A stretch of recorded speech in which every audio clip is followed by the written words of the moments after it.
السلام علیکم ورحمۃ اللہ وبرکاتہ۔ محترم دوستوں، آج ہم بات کریں گے حیا کے سلسلے میں، شرم کے سلسلے میں کہ حیا کیا چیز ہوتی ہے۔ اللہ کے رسول صلی اللہ علیہ وسلم نے ایک حدیث میں ارشاد فرمایا، الحیاء کلہ خیر، کہ حیا خیر ہی خیر ہے۔ ایک اور حدیث میں اللہ کے رسول صلی اللہ علیہ وسلم نے ارشاد فرمایا، الحیاء لا یاتی الا بخیر، کہ حیا خیر ہی لے کے آتی ہے۔ لیکن اب مجھے شرم کہاں کرنی چاہیے، کہاں نہیں کرنی چاہیے۔ اللہ کے رسول صلی اللہ علیہ وسلم کی ایک اور حدیث ابو سعید خدری رضی اللہ عنہ سے روایت ہے، وہ کہتے ہیں کہ اللہ کے رسول صلی اللہ علیہ وسلم ایک باکرہ عورت جو ہوتی ہے، ایک ورجن عورت جو ہوتی ہے، اس سے بھی زیادہ شرمیلے تھے۔ لیکن کہاں؟ اسی حدیث میں انہوں نے ارشاد فرمایا کہ جب وہ کبھی بھی دیکھتے تھے کہ اللہ کے رسول صلی اللہ علیہ وسلم کو کوئی چیز ناپسند ہے تو ہمیں وہ چیز ان کے چہرے پہ نظر آ جاتی تھی۔ اللہ کے رسول کے چہرے سے، چہرے کے خد و خال سے وہ چیز پتہ لگ جاتی تھی کہ اللہ کے رسول صلی اللہ علیہ وسلم اس چیز کو ناپسند کر رہے ہیں۔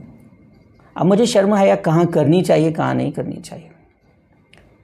اللہ اور اللہ کے رسول کی چیزیں جو ہیں، جو اللہ کے رسول صلی اللہ علیہ وسلم نے ہمیں بتائی ہیں کہ یہ کرنا ہے، یہ نہیں کرنا، اللہ تعالیٰ نے جن چیزوں کا ہمیں حکم دیا ہے، جو کام کرنے، جو نہیں کرنے، اگر کرنے کا حکم دیا ہے تو وہاں مجھے شرمانا نہیں ہے۔ کوئی کہے کہ میں نماز پڑھنے کے صرف مجھے شرم آتی ہے، اگر کوئی اس طریقے سے کہنے لگے تو that is not good, this is not حیا۔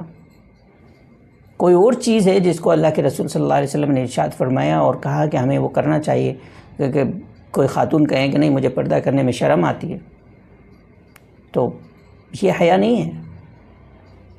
حیا وہ ہے اصلاً کہ اللہ کے رسول صلی اللہ علیہ وسلم نے ارشاد فرمایا کہ یہ کام نہیں کرنا چاہیے، جھوٹ نہیں بولنا چاہیے، نفاق نہیں کرنا چاہیے، وعدہ خلافی نہیں کرنا چاہیے،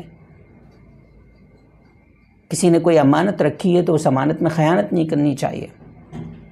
اسی طرح اور بھی بہت ساری چیزیں ہو سکتی ہیں جن کو اللہ کے رسول صلی اللہ علیہ وسلم نے ارشاد فرمایا کہ ان کو کرنا ہے، ان کو نہیں کرنا۔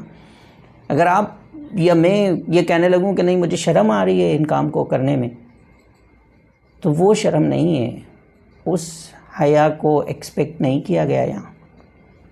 اس حیا کو ایکسپیکٹ کیا گیا ہے کہ اگر اللہ اور اللہ کے رسول نے کوئی چیز ارشاد فرمائی اور پھر میں وہ کام نہیں کر رہا ہوں، اس کو انجام نہیں دے رہا ہوں، تو وہ وہاں اس کو نہیں شرم۔ اللہ اور اللہ کے رسول صلی اللہ علیہ وسلم نے کسی کام کے نہ کرنے کا حکم دیا اور میں اس کو نہ کروں، یہ حیا ہے۔ حیا یہ نہیں ہے کہ جن کاموں کا حکم دیا ہے اس کو کرنے میں مجھے شرم آ رہی ہے، میں کہوں کہ نہیں مجھے نماز پڑھنے میں شرم آ رہی ہے، مجھے حجاب کرنے میں شرم آ رہی ہے، مجھے اسلامی جو لباس ہے، اسلامی طریقہ کار جو ہیں ان کو فالو کرنے میں مجھے شرم آتی ہے۔ I feel shy doing this. No, it is not allowed. This is not حیا۔ لہذا ہمیں اس پہ غور کرنا چاہیے کہ حیا ہم کریں لیکن کہاں کرنا ہے، کہاں نہیں کرنا۔ تھینک یو سو مچ۔ السلام علیکم، جزاکم اللہ خیر۔